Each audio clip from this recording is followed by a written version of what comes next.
India के judicial appointment system पर बात करते हुए एक अजीब सी आयरनी सामने आती है जिसे हमने शायद कभी पूरी ईमानदारी से कन्फ्रंट ही नहीं किया। ये सिस्टम एग्जीक्यूटिव के विम्स और प्रेशर से जुडिशरी को बचाने के लिए बनाया गया था, लेकिन आज ये अपने ही अंदर के एक्सीडेंट्स के लिए डेंजरसली वल्नरेबल हो चुका है। आपको याद तो होगा ही कि हाल ही में chief justice of India Suryakant ने 26 नवंबर 2025 को ओरली कहा कि सुप्रीम कोर्ट एक ऐसी प्ली पर विचार करेगा जिसमें नेशनल जुडिशियल अपॉइंटमेंट्स कमीशन यानी कि एनजेएसी को रिवाइव करने और देश के कॉन्स्टिट्यूशनल कोर्ट्स में जुडिशियल अपॉइंटमेंट्स के लिए चल रहे कोलेजियम सिस्टम को खत्म करने की मांग की गई है। सीजेआई की तरफ से ये सुनना काफी शॉकिंग था क्योंकि हमेशा से जुडिशरी कोलेजियम सिस्टम के सपोर्ट में दिखी है। पर क्या अब वक्त आ गया है कि कोलेजियम सिस्टम को बदल दिया जाए? क्या कोलेजियम मेंबर्स जजेस को एलिवेट करने में अपनी डिस्क्रिशन यूज करते हैं, जिस वजह से वैकेंसीज पेंडिंग रहती है, जजेस एलिवेट नहीं हो पाते और जुडिशरी के अंदर ही डिसएग्रीमेंट दिखता है? इस बात का जवाब supreme court senior advocate Sanjay Hegde ने अपने एक आर्टिकल में लिखा है। उनका मानना है कि कोलेजियम सिस्टम का जन्म जुडिशियल इंडिपेंडेंस को एग्जीक्यूटिव ओवरीज से बचाने के लिए हुआ था, लेकिन वक्त के साथ साथ इसने एक और गहरी कमजोरी एक्सपोज कर दी, यानी कि कंटिन्यूटी का पूरा अभाव। चाहे हाई कोर्ट लेवल हो या सुप्रीम कोर्ट लेवल, कोलेजियम्स हमेशा ट्रांजिट बॉडीज रहते हैं। रिटायरमेंट्स, ट्रांसफर्स और एलिवेशंस के साथ उनका शेप बदलता रहता है। इनके पास ना कोई परमानेंट इंस्टीट्यूशनल मेमोरी होती है, ना कोई न्यूट्रल फैक्ट गैदरिंग मैकेनिज्म और ना ही कोई ऐसा सेटल्ड मेथोडोलॉजी जो इंडिविजुअल टेन्योर्स के बाद भी सरवाइव करे। इसका नेचुरल रिजल्ट ये होता है कि डिसीजंस अक्सर ऑब्जेक्टिव असेसमेंट से ज्यादा टाइमिंग और पर्सनालिटी के कंटिंजेंसीज पर डिपेंड करने लगते हैं। उन्होंने हाईलाइट किया है कि रीसेंट इवेंट्स जो पुराने भी हैं और नए भी इस प्रॉब्लम की गहराई को क्लियरली दिखाते हैं। एक वक्त ऐसा था जब सुप्रीम कोर्ट कोलेजियम ने सुप्रीम कोर्ट के लिए एक भी अपॉइंटमेंट रिकमेंड नहीं की। वैकेंसीज मौजूद थी, एलिजिबल जजेस भी थे, फिर भी प्रोसेस बिल्कुल रुक गया। इस पैरालिसिस के पीछे कोई कॉन्स्टिट्यूशनल मजबूरी नहीं थी, बल्कि कोलेजियम के अंदर का डिसएग्रीमेंट था। एग्जाम्पल देते हुए संजय हेगड़े ने बताया है कि जस्टिस रोहिंटन नरीमन,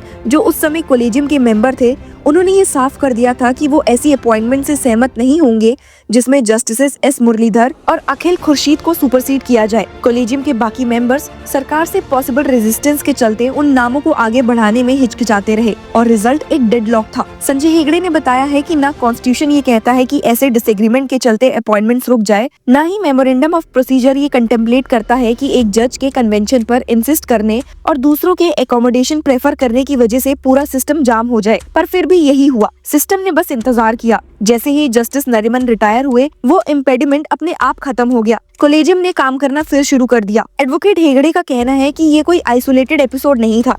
इससे पहले का एक और एग्जाम्पल इसी फ्रेजाइलिटी को और भी ज्यादा स्टार्क तरीके से दिखाता है। एक कोलेजियम जिसमें जस्टिसेस रंजन गोगोई और मदन बी लोकुर शामिल थे, उसने जस्टिसेस राजेंद्र मेनन एंड प्रदीप नंद्रजोग के नाम सुप्रीम कोर्ट अपॉइंटमेंट के लिए रिकमेंड किए थे। ये कैजुअल डिस्कशंस नहीं थे, बल्कि फॉर्मल रिकमेंडेशंस थे। लेकिन जब तक अपॉइंटमेंट्स फाइनल होती, जस्टिस लोकुर रिटायर हो गए।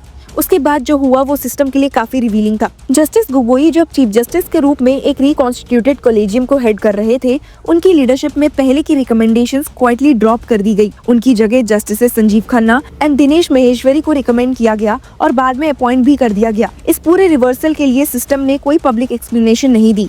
न ये बताया गया कि पहली रिकमेंडेशंस फ्लॉड क्यों थी, न मेरिट का कोई आर्टिकुलेटेड रीअसेसमेंट रिकॉर्ड पर आया और न ही ये इंस्टीट्यूशनल एक्नॉलेजमेंट हुई कि आउटकम सिर्फ इसीलिए बदल दिया गया क्योंकि कोलेजियम खुद बदल गया था। एडवोकेट हेगड़े का कहना है कि इन एपिसोड्स को साथ रखकर देखें तो एक अनकंफर्टेबल ट्रुथ सामने आता है। सुप्रीम कोर्ट अपॉइंटमेंट्स जो देश के सबसे उच्च जुडिशियल डिसीजंस होते हैं, वो सेटल्ड क्राइटेरिया ये इंस्टीट्यूशनल कंसेंसस पर नहीं, बल्कि इस बात पर डिपेंड कर सकते हैं कि कौन जज कब रिटायर होता है। That is not independence, it is fragility disguised as discretion. उन्होंने बोला कि एक कॉन्स्टिट्यूशनल प्रोसेस जो सिर्फ इसीलिए डिफरेंट आउटकम्स प्रोड्यूस करता है क्योंकि कोई जज एक पर्टिकुलर डेट पर ऑफिस डिमीट करता है, वो रोबूस्ट नहीं हो सकता, वो ब्रिटल है। उन्होंने आगे कहा है कि यही कमजोरी हमें मद्रास हाईकोर्ट के रीसेंट कोलेजियम रिकमेंडेशंस में भी दिखाई देती है। जस्टिस जे निशा बानू का ट्रांसफर केरला हाईकोर्ट के लिए हो चुका था, लेकिन उन्होंने तुरंत चार्ज एज्यूम नहीं किया था। कॉन्स्टिट्यूशनली जब तक वो केरला हाईकोर्ट ज्वाइन नहीं करती, वो मद्रास हाईकोर्ट की जज ही बनी रहती।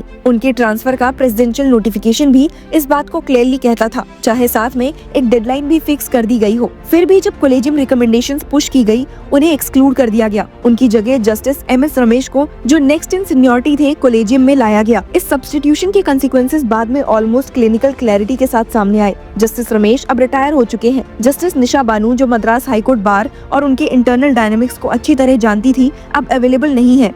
क्योंकि वो केरला हाई कोर्ट ज्वाइन कर चुकी है। आज मद्रास हाई कोर्ट कोलेजियम में उन दोनों में से कोई भी जज नहीं है जिनकी प्रेजेंस या एब्सेंस ने ओरिजिनल डिसीजन को शेप किया था। एडवोकेट हेगड़े बताते हैं कि ये सिचुएशन सिस्टम को एक अनटेनेबल पोजीशन में डाल देती है। अगर सुप्रीम कोर्ट प्रोसीजरल इन्फॉर्मिटी पाकर फ्रेश रिकमेंडेशंस का ऑर्डर देता है तो ये एक्सरसाइज एक बिल्कुल अलग कोलेजियम को करनी पड़ेगी। जो जजेस इस कंट्रोवर्सी के सेंटर में थे वो सिस्टम का हिस्सा ही नहीं रहेंगे। पुरानी रिकमेंडेशंस शायद इसीलिए न्यूगेटरी हो जाए, न कि किसी मलाइस या इनकॉम्पिटेंस के चलते, बल्कि इसीलिए क्योंकि सिस्टम के पास कंटिन्यूटी ही नहीं है। ये कोई माइनर प्रोसीजरल क्विर्क नहीं है, ये उस अप्रोच का प्रेडिक्टेबल आउटकम है जिसमें कोलेजियम को सिर्फ टेम्पररी गैदरिंग्स माना जाता है, न कि ऐसी कॉन्स्टिट्यूशनल इंस्टीट्यूशंस जिनकी इंड्योरिंग रिस्पॉन्सिबिलिटी हो। एडवोकेट हेगड़े कहते हैं कि अक्सर ये आर्गुमेंट दिया जाता है कि अगर कैंडिडेट्स अदरवाइज सुटेबल है तो प्रोसीजरल डेविएशन से कोई फर्क ही नहीं पड़ना चाहिए, लेकिन ये आर्गुमेंट कॉन्स्टिट्यूशनल डिजाइन को गलत समझता है। प्रोसीजर कोई डेकोरेटिव चीज नहीं है, वो फाउंडेशनल होता है। कोलेजियम खुद कॉन्स्टिट्यूशन के टेक्स्ट से पैदा हुआ बॉडी नहीं है,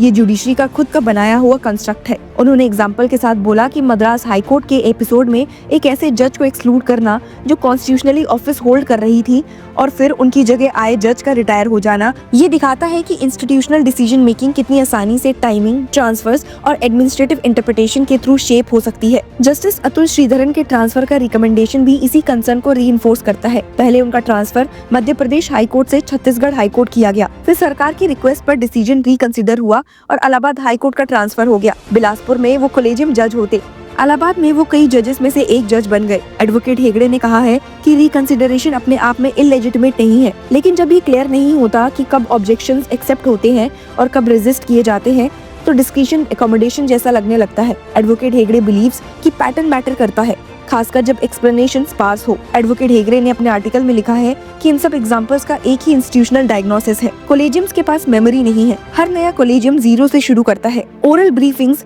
पर्सनल इंप्रेशंस और इनफॉर्मल कंसल्टेशंस पर डिपेंड करता है। ना कोई परमानेंट सेक्रेटरीट है, ना कोई स्ट्रक्चर्ड डाटाबेस और ना ही कोई न्यूट्रल आर्काइव ऑफ इंफॉर्मेशन। जजेस से एक्सपेक्ट किया जाता है कि वो करियर्स और कॉन्स्टिट्यूशनल फ्यूचर्स का फैसला रेप्यूटेशन और इनकम्प्लीट रिकॉर्ड्स के बेसिस पर करें, लेकिन रेप्यूटेशन ना न्यूट्रल होती है ना ही वेरीफाइएबल। वो आइडियोलॉजी, प्रॉक्सिमिटी और प्रोफेशनल नेटवर्क से शेप होती है। इस लेवल के इम्पोर्टेंस का कोई और कॉन्स्टिट्यूशनल अपॉइंटमेंट प्रोसेस इतनी कम इंस्टीट्यूशनल सपोर्ट के साथ ऑपरेट नहीं करता। आज कोलेजियम काम एक गेम ऑफ चांस की तरह करता है। आउटकम्स इस बात पर डिपेंड करते हैं कि कौन कब रिटायर हुआ, कौन कहाँ ट्रांसफर हुआ और कौन उस वक्त रूम में मौजूद था। एडवोकेट हेगड़े कंक्लूड करते हैं कि ये वो तरीका नहीं है जिससे कॉन्स्टिट्यूशनल इंस्टीट्यूशंस चलनी चाहिए। हायर जुडिशरी के अपॉइंटमेंट्स को चांस का गेम नहीं रहना चाहिए, उन्हें स्किल का गेम बनना चाहिए।